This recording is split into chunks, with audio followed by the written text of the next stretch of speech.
இந்த அட்டெம்ப்ட்டுக்கு படிச்சுட்டே இருக்கீங்க, இப்போ முடியலப்பா நெக்ஸ்ட் அட்டெம்ப்ட் பார்த்துக்கலான்னு யோசிக்கிறீங்களா?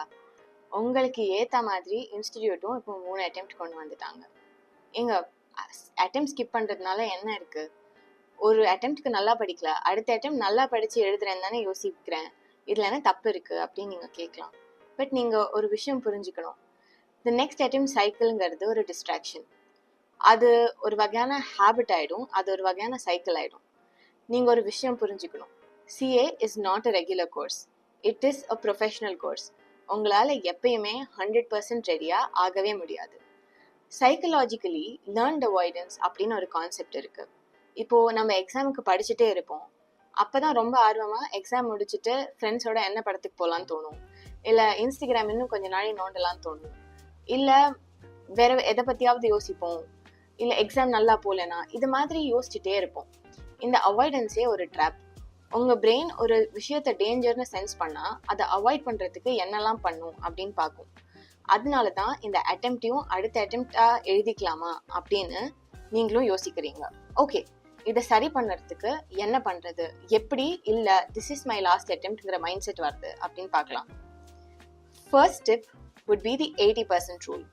இப்போது ஒரு விஷயம் பண்ணுறீங்க, இல்லை ஒரு டாபிக் படிக்கிறீங்க, இல்லை ஒரு சப்ஜெக்ட் படிக்கிறீங்கன்னா 80% கான்ஃபிடென்ட்டாக இருக்கீங்களா அப்படின்னு பாருங்கள்.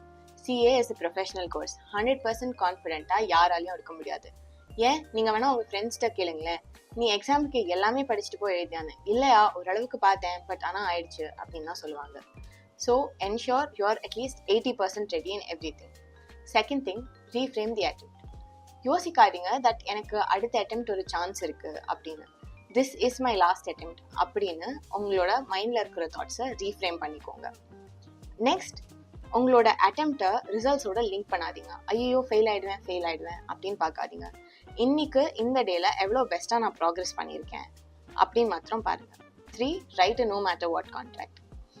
என்ன ஆனாலும் சரி, இந்த தடவை இந்த அட்டெம்ப்டை நான் கொடுத்தே ஆறேன் அப்படின்னு சொல்லிட்டு எங்கேயாவது எழுதி ஒட்டிக்கோங்க, இல்லை உங்கள் ஃபோன் வால்பேப்பராக வச்சுக்கோங்க. Next would be micro track progress. ஒரு விஷயத்த ஃபுல்லாக படித்து முடிச்சாதான் அடுத்ததுக்கு போவேன், இல்லை ஆடிட் ஒரு சப்ஜெக்ட் ஃபுல்லாக கம்ப்ளீட் பண்ணணும் இப்படின்னு யோசிக்காமல், இன்னைக்கு ஒரு 10 MCQ பண்ணுறேன், இன்னைக்கு இந்த கான்செப்ட்ஸ் ஃப்ரம் திஸ் சாப்டர் பண்ணுறேன் அப்படின்னு மிக்ஸ் அண்ட் மேட்ச் பண்ணி மைக்ரோ டார்கெட்ஸ் வச்சுக்கோங்க. இதனால நீங்கள் சின்ன சின்னதாக முடிக்கும் போது எண்டில் பார்த்தா நிறைய முடிச்சாப்பில் இருக்கும் அண்ட் உங்களுக்கு அந்த ப்ரெஷரே இல்லாமல் முடிச்ச மாதிரி இருக்கும்.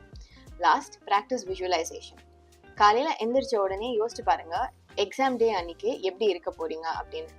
எத்தனை மணிக்கு எந்திரிக்க போகிறீங்க, என்னென்ன சாப்டர்ஸ் படிக்க போகிறீங்க, எப்படி புக்கை ஃப்ளிப் த்ரூ பண்ண போகிறீங்க, எப்படி எக்ஸாம் ஹால்குள்ளே கான்ஃபிடென்ட்டாக வாக் பண்ண போகிறீங்க, அங்கே போய் கொஸ்டின் பேப்பர் கிடைச்சவொடனே என்ன பண்ண போகிறீங்க. இதை நீங்கள் இப்படி பண்ண அந்த எக்ஸாம் டேவும் அனதர் டே மாதிரி ஆகிடும்.